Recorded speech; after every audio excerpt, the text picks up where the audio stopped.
হয়ে যায়। এখানে আমি একটা ইমেজ এনে রাখছিলাম, সেম আপনার এখানে মেশ টুল দিয়ে আপনি কালার পিক করতে পারবেন। তার আগে আমি দেখাই যে এটা আপনার পেন টুল দিয়ে আপনার সেম টু সেম এই শেপটা করে নিতে হবে। এই আপনি যে কোনো কিছু নেন, যে কোনো ইমেজ নেন, কোনো সমস্যা নেই। আমি একটা ম্যাঙ্গো ইমেজ এনেছি। বোটারটা দরকার নেই, আপাতত এইখান থেকেই দিয়ে যায়।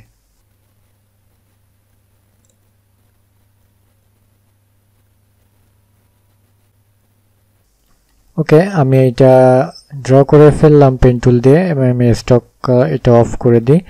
এখন এখানে মেশ টুলের ব্যবহার হচ্ছে জাস্ট এখানে ক্লিক করবেন। এই যে আমি ক্লিক করতেছি অটোমেটিক ওইটা ধরে নিচ্ছে, কার্ভ অনুযায়ী ওইটা ধরে নিচ্ছে।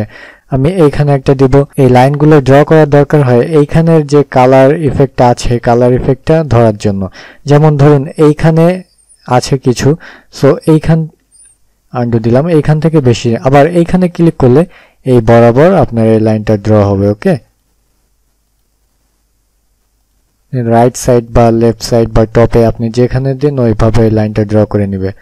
সো মোটামুটি বেশি একটা করার দরকার না, আমি জাস্ট আপনাদের দেখাচ্ছি। তবে এই টুলবারটা খুব একটা কাজে লাগে না বা আপনার কখনোই লাগবে না, এইটুকু গ্যারান্টি দিতে পারি। যাই হোক, আমি জাস্ট দেখাচ্ছি। আপনি এখন ডাইরেক্ট সিলেকশন টুল সিলেক্ট করবেন। এরকম ড্র করে নেওয়ার পরে আপনি জাস্ট দেখতেছেন যে এইখানের কালারটাই। সো আমি এইখানে দেখুন, আমি মাউসের লেফট বাটনে প্রেস করে নিয়ে আমি এইখানে ছেড়ে দিব। জাস্ট এই পয়েন্টগুলো সিলেক্ট হয়েছে। এখন কিবোর্ডের আই প্রেস করব বা এই যে আই ড্রপার, ওকে, কিবোর্ডের আই প্রেস করলে এটা চলে আসবে। সো আমি এইখান থেকে কালার নিলাম। ওকে, আবার ডাইরেক্ট সিলেকশন টুল সিলেক্ট করলাম। এখন আমি এইটুকু, এই দেখুন এইটুকু আমার এই বরাবর আছে। সো আমি এই অ্যাঙ্কর পয়েন্টগুলো সিলেক্ট করে নিব। এই যে এই অ্যাঙ্কর পয়েন্টগুলো আমি সিলেক্ট করে নিলাম। ওকে, সো কিবোর্ডের আই প্রেস করলাম। এখন এই যে ঠিক আছে, এই কালারটা এখান থেকে এই কালারটা পিক হয়ে গেল। আর আবার আমি ডাইরেক্ট সিলেকশন টুল সিলেক্ট করলাম, এটা এখন এই কালার দিব। আবার এইখানে চাচ্ছি যে এইখানে আমি এই কালার দিব। ওকে, আর আপনি ডাইরেক্ট সিলেকশন টুল দিয়ে এগুলো আপনি আপনার মতন করে মডিফাই করে নিতে পারেন। এই যে দেখুন, এই যে ঠিক আছে। এখন আপনি কালারও এখান থেকে যেটুক নেবেন ওইটা হয়ে যাবে। যে এখানে যে গ্রেডিয়েন্টও থাকে আপনার এটা ফিক্সড মিশাই নিব। এইটুক সিলেক্ট করলাম আই প্রেস করে, এই যে দিয়ে দিলাম অ্যাড করে। আবার আমি চাচ্ছি যে এইখানে একটু আছে, এইটুক সিলেক্ট করলাম। এই যে যাই হোক, এটা ফুল সিলেক্ট হয়ে গেছে কারণ এই সিলেকশন টুল ছিল আমার। তারপর আমি এখানে আরেকটু দেখাই যে এখানে কিছু এই যে এইটুক জায়গায় এমন আছে, ঠিক আছে। আবার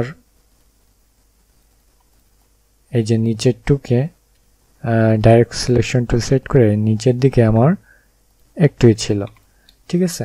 যাই হোক, এটা আপনার যত ভালো করে করতে পারবেন সময় নিয়ে করতে হবে। আমি জাস্ট দেখালাম কিভাবে যে কোনো কালার থেকে মেশ টুলের মাধ্যমে আমরা এটা তৈরি করতে পারি। যে কোনো কিছু আমরা ভেক্টর ফাইলে আনতে পারি, বাট রিয়েলিস্টিক হবে না, জাস্ট 2D আকারে হতে পারে। ওকে, যাই হোক, এই মেশ টুলের কাজে আমি বাদ দিলাম, এটা আমাদের অতটা গুরুত্বপূর্ণ না। এখন আসি আমরা গ্রেডিয়েন্ট টুলে। আমি একটি গ্রেডিয়েন্ট টুল, এটা দেখুন, এটা আমি এখানে এগুলা কিন্তু সব সলিড কালার। ওকে, এটা জাস্ট এক কালার, সলিড কালার।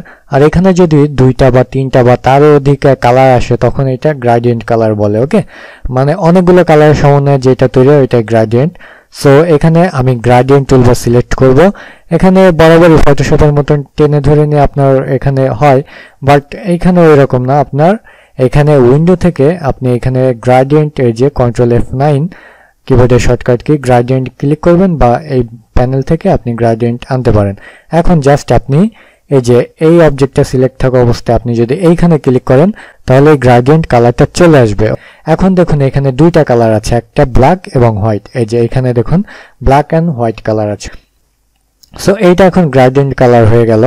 আর এখন আমি যদি চাই, সো এইটা যেই দিকে মুভ করাবো সো কালার ওই দিকে ওই রকম ভাবে হবে, কারণ এটা হোয়াইট এবং ব্ল্যাক কালার আছে। এখন আমি যদি চাই যে ব্ল্যাক আরেকটু এদিকে যাবে ডিপলি, সো আমরা এখানে পয়েন্ট দিয়ে করতে পারি। যাই হোক, এগুলো আমরা পরে আসতেছি। এখানে দেখুন, আপনি যদি কালার চেঞ্জ করতে চান তাহলে এখানে ডবল ক্লিক করবেন বা এখানে ডবল ক্লিক করার পরে এই যে দেখুন সোয়াচ, ওকে, এইখানে যাবেন, এরপরে আপনার কালারটা আপনি এখান থেকে চেঞ্জ করবেন। ওকে, এই যে আমি রাইট সাইডে এই কালারটা দিলাম এবং দেখুন এই যে গ্রেডিয়েন্ট স্লাইডার দেখতে পাচ্ছেন, এই যে এখানে ডবল ক্লিক করার পরে আপনি এখানে আরেকটা কালার পিক করলেন। এখন আপনি এখানে যে দুইটা কালার পিক করছেন এই গ্রেডিয়েন্ট কিন্তু চলে আসছে। ওকে, সো আপনি যে কোনো শেপ আপনি চাচ্ছেন যে আরো একটি শেপ এখানে নিয়ে এসে আপনি আরেকটা কালার দিবেন, সো এটা সিলেক্ট করবেন। এখানে গ্রেডিয়েন্ট টুল, আপনার যদি আমি নতুন একটা বক্স ড্র করে দেখাই যে এটা আপনার সিঙ্গেল কালার আছে, জাস্ট গ্রেডিয়েন্টে যাবেন, এরপর ক্লিক করলে হবে, কারণ গ্রেডিয়েন্ট কালার তো নেয়াই আছে, তাই না? এখানে আমি ব্লু দিলাম এবং ওকে, এটাও গ্রেডিয়েন্ট কালার আছে। আমি যদি চাই যে ইলিপস টুল এখানে এইটা দিয়ে আমি এখন যা ড্র করব তাই আমার গ্রেডিয়েন্ট আকার হয়ে যাবে। ওকে, সো এটা দেখুন, ঠিক আছে? সো এভাবে গ্রেডিয়েন্ট কালার আপনারা যে কোনো অবজেক্ট বা শেপে আপনি এটা ড্র করতে পারেন। এখন আমি একটু দেখাই যে টেক্সটের বিষয়ে কি হবে। যেমন এইটা আমি যদি গ্রেডিয়েন্ট দেই তাহলে কিভাবে দিব বা এটা কি হবে? সো আমি এখানে গ্রেডিয়েন্ট নিব,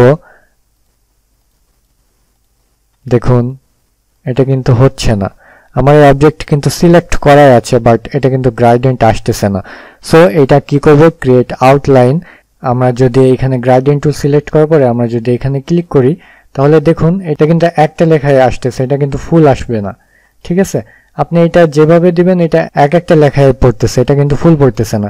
এইটা করার জন্য আপনি জাস্ট, আমি শর্টকাটে দেখাচ্ছি যে একটা শেপ নেবেন, এইটা শেপ নেওয়ার পরে আপনি উইন্ডোজ পাথফাইন্ডারে যাবেন, এখানে ডিভাইড করে দিবেন আনগ্রুপ, এটা দরকার নাই। এখন আপনি এই টেক্সটে অ্যাটাচড করে নেবেন, ঠিক আছে? এই যে এখানে ইউনাইটি করে নেবেন। এখন দেখুন এটা কিন্তু ফিক্সড হয়ে গেছে। ওকে, এখন কিন্তু এই টেক্সটে আপনি গ্রেডিয়েন্ট কালার দিতে পারবেন। ওকে, এটা হচ্ছে এটা ঠিক। সো যাই হোক, ওইটা আমরা বাদ দিলাম। এখন দেখুন এই যে গ্রেডিয়েন্ট কালার, আমি তো বললাম এখান থেকে আপনি গ্রেডিয়েন্ট কালার চেঞ্জ করতে পারবেন। এই যে গ্রেডিয়েন্ট স্লাইডার, এখান থেকে আপনারা অন্য কালার দিয়ে দুই কালার দিতে পারবেন। এখন আমি চাচ্ছি যে তিনটা কালার দিতে। সো এখানে আমি যদি মাউস পয়েন্টার এই মাঝখানে নিয়ে আসি, দেখুন এই আইকন কিন্তু চেঞ্জ হয়ে যাচ্ছে, এই যে পাশে একটা প্লাস আইকন চলে আসছে। সো এখানে ক্লিক করলে আরেকটা কালার চলে আসবে, আরেকটা স্লাইডার। সো এখান থেকে আপনি এই যে এখানে কিন্তু এখন তিনটা কালার আছে। ওকে, এই যে তিনটা কালার। এখন আমি চাচ্ছি যে এইটা আমি রিমুভ করে দিব। সো এটা ধরে যদি আমি টান দেই নিচের দিকে তাহলে এটা রিমুভ হয়ে যাবে। এখন এখানে আমি এই কালার নিলাম, দেখুন এইটা এই যে উপরে বার দেখতে পাচ্ছেন, এই বারটা হচ্ছে এই কালারের দূরত্ব নির্ণয় করে, যে এই কালারটা আপনি কত দূর। এখানে দেখুন আমি সরাচ্ছি, এটা এইদিকে যাচ্ছে আর ব্লু কালারটা আস্তে আস্তে সরতেছে, যে এই কালারটা আমি বেশি দিতে যাচ্ছি। আবার চাচ্ছি যে আমি ব্লু কালারটা এইদিকে যাবে বেশি, দেখুন এইটাও আবার এইদিকে যে দিব। সো এইভাবে গ্রেডিয়েন্ট কালার আপনার যে কালারটা ভালো লাগে ওইভাবে আপনি এটা করবেন। ওকে, আর এইটা আমি এই যে এই স্লাইডারে আমি ক্লিক করলাম অপাসিটি, এখানে অপাসিটি আছে, আমি 80% দিলাম, তাহলে দেখুন এই যে এই গ্রেডিয়েন্টটার অপাসিটি কমে যাচ্ছে আস্তে আস্তে। ওকে, এইভাবে আমরা এই যে 0, এটা এখন ট্রান্সপারেন্ট আছে, এই পাশেরটাই ট্রান্সপারেন্ট আছে। অনেক ডিজাইন আছে যে মাঝখানে গ্রেডিয়েন্ট কালার থাকে আর দুই পাশে ট্রান্সপারেন্ট থাকে। সো এই ধরনের কাজ করার জন্য ওকে, সো আমি স্লাইডারে যাব, স্লাইডারে যাওয়ার পরে এটা আমি 100% করে দিব। এটা হচ্ছে অপাসিটি। সো এখানে এটা গেল। এরপরে আপনি দেখুন এরপরে এখানে আছে টাইপ, লিনিয়ার এবং রেডিয়াল। এটা তো গোলাকার, যে আমার অনেক ধরনের ডিজাইন আছে যে এইভাবে গোল আকারে গ্রেডিয়েন্ট দেওয়া হয়, অনেক জায়গায় আপনি দেখতে পারবেন। ঠিক আছে, এই যে এইভাবে। আর আপনি আবার এটা আবার রিভার্স করতে পারবেন, এই যে এটা আবার রিভার্স করা, এখান থেকে এ ধরনের গ্রেডিয়েন্ট অনেক দেখতে পারবেন। সো এইখানে দেখুন অ্যাঙ্গেল আছে 150 ডিগ্রি অ্যাঙ্গেলে, এই দেখুন এটা কিন্তু অ্যাঙ্গেল হচ্ছে। ওকে, এটা কিন্তু -145 ডিগ্রি বা -45 ডিগ্রি, এগুলা অ্যাঙ্গেল হচ্ছে। আবার এটার স্পেস, এই যে ভিতরে যে রেডিয়ালটা আছে এটাও আপনি কমাতে বাড়াতে পারবেন। ঠিক আছে, এটা আপনার গ্রেডিয়েন্ট কালারের উপর ডিপেন্ড করে। সো এভাবে আপনি একটা গ্রেডিয়েন্ট তৈরি করতে পারেন।